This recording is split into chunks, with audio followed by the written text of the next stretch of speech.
The orange envelope glared at me from the gate, bold letters screaming, "Notice to vacate." Daisy barked low, and warning circling my boots as the horses shifted in their stalls. The morning sun caught the steel latch warm under my palm, and I felt the familiar calm before action, the heartbeat of a mission. A gust of wind rattled the barn doors, sending a loose metal sign, clanging a herald of the chaos already creeping across my property. Somewhere beyond the ridge, engines rumbled. A black SUV, and then another pulled up like a vanguard of absurd authority. A clipboard, a pink blazer, and heels clicking sharply across gravel. Olivia Adams had arrived. I took a slow breath, hands steady. 30 years in deserts, mountains, and urban chaos had taught me one rule: never panic. If she thought she could intimidate a retired Marine with paperwork, she'd picked the wrong veteran. Olivia Adams stepped onto my driveway like she owned every blade of grass. Pink blazer tight across her midsection, oversized sunglasses, hiding eyes that never blinked. Clipboard clutched like a weapon, she clicked her heels with military precision, an ironic echo of my own years in uniform. "Colonel Turner," she began, voice sweet, calculated, "your property violates community standards. Immediate compliance is required." I let a slow smile creep across my face. "Ma'am, this land predates your HOA by decades." Her smile widened sharp, predatory. "Boundaries change. Influence areas now include your ranch. You will conform." She tapped her clipboard, letting the threat linger. Behind that false cheer, every gesture screamed control, entitlement, and obsession. She thrived on it, every step choreographed to intimidate, every word a test of submission. I studied her closely. This wasn't aesthetics. This was power. Her attacks were methodical, the barn roof too reflective, the flag too large. Corral placement questioned, each notice stapled like a gauntlet at my gate. Her motive was simple: assert dominance, make an example. I let Daisy shift by my side, ears perked, and replied calmly, "Ma'am, I built this ranch under a veteran's land grant recorded federally 20 years ago. Your charter doesn't apply here." Her jaw tightened. "HOA law supersedes. Regulations apply." "Not here," I said evenly, letting the morning light catch the edges of my deeds packet. My past decades in Marines had taught me patience, timing, and the power of a calm presence. Every threat she wielded was met with observation, calculation, and readiness. She turned sharply, eyes narrowing as if she could bend property lines with a glance. I let her stew. This small conflict, letters, threats, inspections, would escalate. I just had to be ready. One misstep from her, one overreach, and the war she thought she was starting would be hers to lose. The letters started small. A neatly typed notice slipped under my gate, no signature, no postage, just a thin paper accusing me of visual disturbance and non-compliant structures. The barn roof reflected too much sunlight. The corral was a safety hazard. The American flag, wrong proportions. Daisy sniffed at each envelope, growling softly, as if sensing the absurdity hiding behind authority. A week later, another arrived heavier, this time stapled multiple pages. The threat of fines, penalties, and even removal punctuated each line. I set them aside in a folder I labeled comedy material, flipping through them while sipping my coffee on the porch. The horses nickered in the paddock, golden morning light glinting off the fence posts I had built myself. Neighbors whispered. At the diner, I overheard one woman mutter, "She's really trying to force him off his property." Others avoided eye contact, nervous, unsure if they should intervene. I made no move, just observed, noting patterns, tone, and timing. Drones buzzed faintly overhead one morning, small commercial-grade surveying my fence line. I watched them dip and rise, holding my gaze steady, Daisy circling my feet. My military training kicked in: patience, observation, readiness. I didn't move too fast, didn't react emotionally. Every intrusion, every note, every suspicious visit was a thread in a tapestry of escalation, and I traced each carefully, annotating dates and behaviors in my notebook. Light harassment, she called it. I called it reconnaissance. By the end of the week, I knew the rhythm of her moves, the cadence of her obsession, and the precise moment she would overstep. And when that happened, I would be ready. It happened one Tuesday morning. A white SUV rolled up the gravel drive tires, crunching against stone like punctuation in a sentence I hadn't asked to read. Two compliance officers stepped out, tablets in hand, while a young woman in a neat polo took photos from the roadside. Daisy barked sharply, circling my legs, warning them in the language only dogs truly understand. "Sir, we're here to confirm service of notice," the woman said, clipboard tight against her chest. I nodded calmly, tapping the orange envelope nailed to my gate. "Confirmed," I replied. "You can also confirm trespassing if you step past that post." The man's eyes flicked to Daisy, then back to me. "Ma'am, the HOA has authority." "No," I said evenly. "They have fantasy." Olivia's influence was in full swing, but this was where her harassment began to cross a line. I watched them take photographs from the public right-of-way, measure distances with laser meters, and make notes, all while I stood nearby, hands steady, presence calm. Each action, each click of the camera was a test. I had been here before, in other forms: military drills, inspections, assessments, observation, patience, timing, the fundamentals. Nothing they did could intimidate me if I stayed disciplined. I recorded every motion, every angle, every question asked. This was more than paperwork. It was an intrusion into my sovereignty. By noon, the SUV left tires gritting against gravel engines, fading. I added the photos to my comedy material folder, neatly annotated every violation, every trespass, every absurd claim of jurisdiction. And I smiled.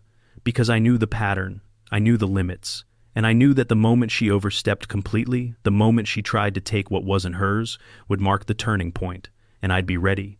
A week later, the real escalation arrived, stapled, and staring at me from the front gate, a bright orange, "Notice to vacate," bold letters, screaming authority that didn't exist.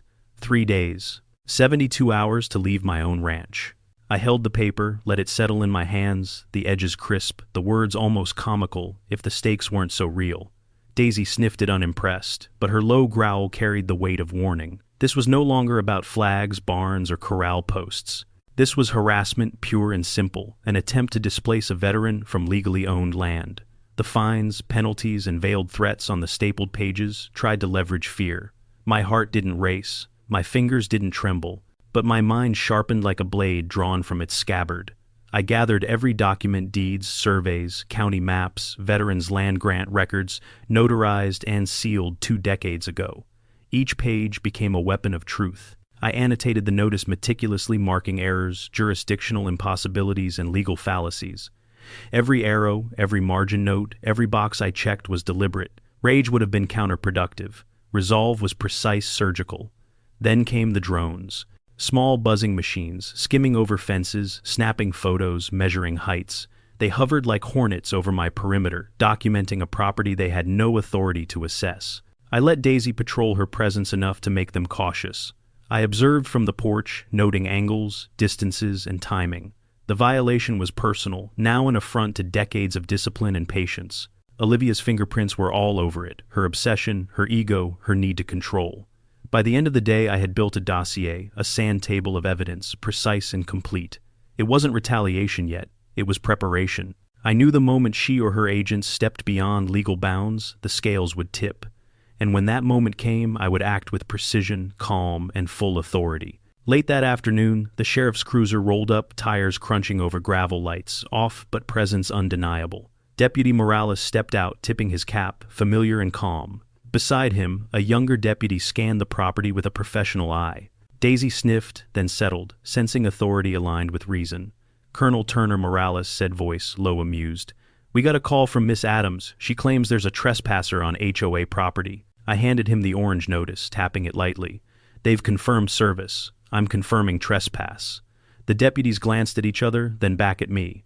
"We'll check the county maps, sir," the younger one said. "But this looks well outside HOA boundaries." It did. Every deed, survey, and grant I had meticulously compiled confirmed it. Silver Creek HOA had no legal claim here. I watched Olivia's influence unravel silently through the deputy's methodical observation. Morales flipped through the documents, his brow lifting in professional approval. "Looks cut and dried. She's bluffing." I nodded. "Exactly. But she's escalated drones' notice to vacate intimidation. I want everything logged, documented, clear record." The deputy smiled faintly, scribbling notes. The authority of law had arrived, not to punish, but to clarify. Olivia's harassment was no match for procedural diligence and legal grounding. By the time they left engines fading down the gravel drive, I felt the tension shift. The overreach of bureaucracy had met the steadfast calm of preparation, and I knew that once the next step came, the full public confrontation, I would have the law, the evidence, and the clarity on my side. The following morning, a second notice arrived, boulders stapled in multiple locations, demanding immediate compliance. Olivia's obsession had crossed from nuisance into a full-on threat. "Vacate within 72 hours, it read, or "daily fines will escalate." The audacity was staggering. I gathered my dossier: deeds, surveys, veterans land grant, paperwork, maps, and prior notices, all meticulously organized. Each page represented decades of preparation, discipline, and attention to detail. I placed them on the oak table next to my coffee, Daisy, resting her chin on my knee. Calm, deliberate, ready. Then the first convoy appeared. Not military officially, but familiar faces, old comrades, reserve, Marines, logistics, and coordination personnel. They pulled in with quiet engines, respectful distance, disciplined movement. This was no threat. It was a demonstration of order, precision, and preparation. Every vehicle parked on public right-of-way, every person accounted for. A subtle tension hummed through the property line. Neighbors peered from behind fences, some curious, others cautious. I walked among the vehicles, double-checking manifests, radio channels, and signage. Every move was transparent, legal, by the book. This wasn't intimidation, it was readiness. I knew the moment Olivia overstepped completely would arrive soon. She would demand authority she didn't possess, step onto property outside her jurisdiction, or attempt to manipulate public perception. When that happened, the scales would tip, and the truth, fully documented and undeniable, would expose her. By noon, the stage was set. The notice, the harassment, the prior boundary violations, they all culminated in this: a public showdown, evidence prepared, law aligned, and the veteran ready to act. Nothing beyond this point could be considered mere annoyance. The point of no return had arrived. Every next action by the HOA would either escalate their collapse or offer them a chance at retreat. And I had no intention of giving them that choice. The Silver Creek clubhouse glimmered under the afternoon sun, marble floors reflecting the tension like a spotlight. Residents sat in neat rows, eyes shifting nervously between the podium and the man who had defied their HOA. Olivia Adams stood at the lectern, clipboard in hand, her pink blazer tight, her heels clicking a frantic rhythm across polished tiles. "Order of business," she began, voice sharp, rehearsed. "Repeated violations of community standards." Her gaze locked on me, but it wavered uncertain. I stepped into the aisle, folding my arms, calm as the ranch in the morning light. "May I address the board?" I asked. Murmurs ran through the room. Cameras discreetly captured every move. She bristled. 2 minutes. I raised my folder of deeds, surveys, and notarized documents. "I purchased this ranch under the Veterans Land Grant 20 years ago. Silver Creek HOA did not exist then. Your charter does not apply. Your influence area is advisory, not law." The room stilled. Some residents hid smirks, others openly nodded. Olivia's jaw tightened, eyes darting to the papers I held. She tried to speak to regain control, but the calm authority radiating from me filled the space. 2 deputies stood discreetly at the back watching. A few board members whispered among themselves. The imbalance was palpable, the veteran's patience and evidence against the president's bluster. Olivia's grip on the room, on her imagined power, began to unravel before everyone's eyes. I stepped forward, opening the folder on the lectern, letting the documents fan out like a battlefield map. Deeds, surveys, notarized land, grants, county boundary charts, every piece of evidence meticulously compiled over decades. "Here are the records," I said evenly. "Every claim of jurisdiction, every violation, every notice you've sent, all addressed. Silver Creek HOA has no authority here. The county recognizes it, deputies have confirmed it, and federal law protects this property." A collective murmur ran through the room. Olivia's lips tightened, her hands trembling slightly as she gripped the podium. Board members exchanged glances, some startled, others sheepish. She tried to interject, voice rising, but the evidence spoke louder. Cameras clicked, phones recorded. The moment was already viral, whether she realized it or not. Every page I displayed dismantled her assertions with surgical precision. Notices stapled to my gate, drones buzzing overhead, compliance officers trespassing, each incident cataloged, annotated, and disproven. I let a brief silence settle, then added, "Your own bylaws, when read carefully, contradict every action you've taken against me. Deputies from the sheriff's office can verify this." Olivia's eyes flicked to the back of the room where the deputies nodded discreetly.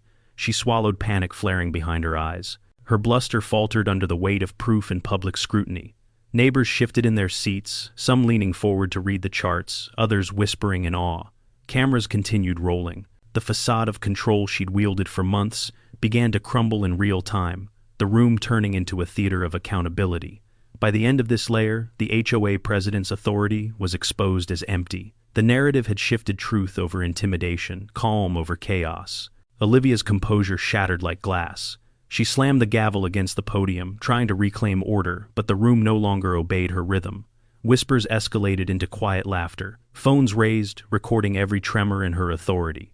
The evidence had spoken, and the HOA president's empire of intimidation was crumbling. "Sir, if you refuse to comply, we will escalate," she hissed, voice cracking, pointing at me like a sword. I stepped forward, calm, deliberate. "You may call anyone you like. The sheriff, legal counsel, the board. Every one of them will tell you the same: you have no jurisdiction here.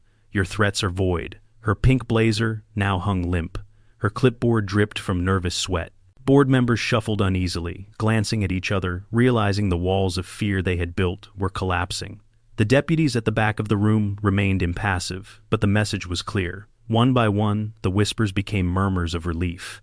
The neighborhood collectively exhaled. Olivia's authority had been undone publicly in front of her own constituents. By the end, she slumped against the podium, her mouth opening and closing without words, a queen dethroned in full view. The crowd erupted, some applauding quietly, others laughing outright. Reporters captured every second.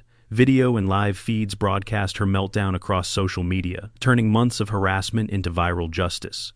Within minutes, phone calls, emails, and messages began arriving from deputies, journalists, and residents alike, confirmation that the HOA's claims were invalid, her actions overreached, and her leadership in immediate jeopardy. Olivia Adams, once feared, now stood exposed, powerless, public, and humiliated. The veteran remained calm, coffee in hand, watching justice unfold with precision, knowing the next phase, legal consequences and neighborhood restoration, was fully secured. The clubhouse emptied slowly, leaving behind the faint hum of murmuring neighbors and the smell of polished floors.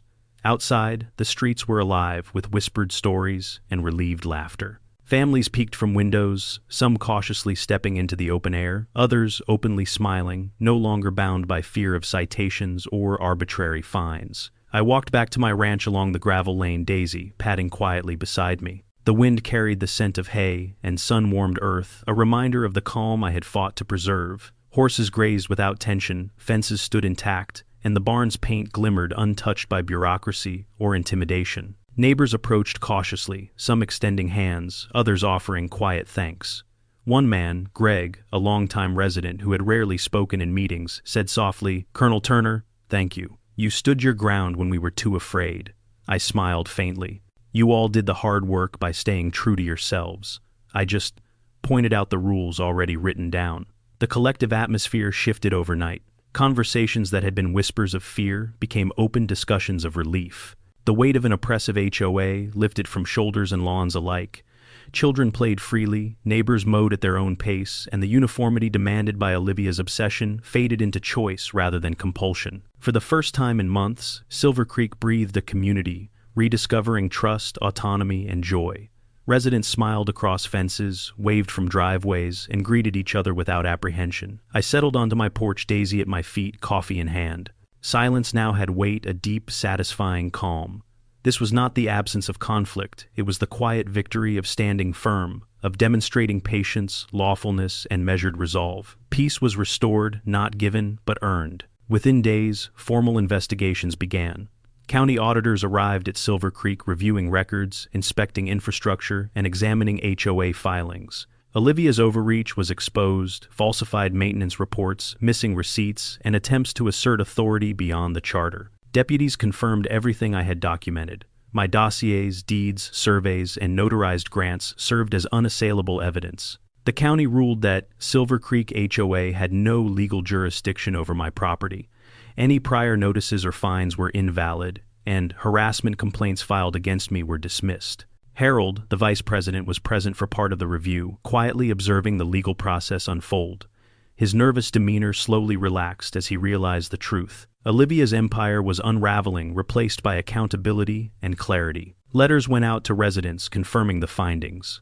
The board was restructured, fines nullified, and restitution mandated for mismanaged funds.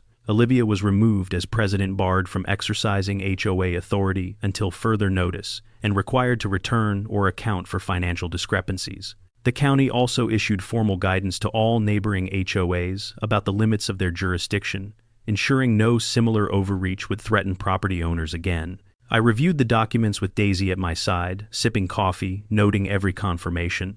Law and order had been upheld, but it was tempered by civility. Nothing had been enforced with aggression. Everything had been meticulously planned, documented, and executed with precision. For the first time, I could lean back knowing that legal authority and proper procedure had reinforced boundaries, restored rights, and ensured the HOA's behavior was checked. Justice had not only been served, it had been certified, documented, and visible to the entire community. By midweek, the neighborhood had shifted entirely. Olivia Adams had vanished from Silver Creek. Rumor had it she moved in with her sister, clipboard discarded, ego bruised, her power evaporated. Her former vice president, Harold, now led the HOA, with measured kindness guiding residents rather than policing them. The streets that once bore the weight of arbitrary fines now echoed with laughter. Children rode bikes freely, neighbors waved without fear, and fences and mailboxes reflected personal choice rather than uniformity. Silver Creek had reclaimed its rhythm, its humanity. The community invited me to a barbecue, the first genuine gathering in years. I rode Ginger slowly down the gravel lane, Daisy trotting at my heels. Plates of grilled food, warm conversation, and laughter surrounded me. Ruth, the new HOA president, raised a glass. "To Colonel Turner," she said, "for reminding us that community is built on respect, not fear." Applause rolled across the lawn. I raised my cup in acknowledgement, not pride. I had done my part, they had done theirs. Local media picked up the story, viral clips showing Olivia's meltdown sprinklers and the calm precision of the veteran who stood his ground. The hashtag number, Operation Sear Fence, trended, but the real victory wasn't in notoriety, it was in restored balance. That evening, I walked to the edge of my pasture, sunlight fading over the hills, the windmill creaking in rhythm with the breeze. I reflected on the lesson: boundaries protect peace, not property. Power without empathy leads to chaos. Patience, clarity, and lawful action achieve what aggression cannot. Daisy barked softly beside me. I smiled. Somewhere in the distant valley, Silver Creek slept easier, free from tyranny. And for the first time in months, I drank my coffee slowly, letting the quiet settle across the ranch. The HOA war was over, the peace complete, and the lesson indelibly etched into the hearts of every neighbor who had watched, learned, and finally laughed.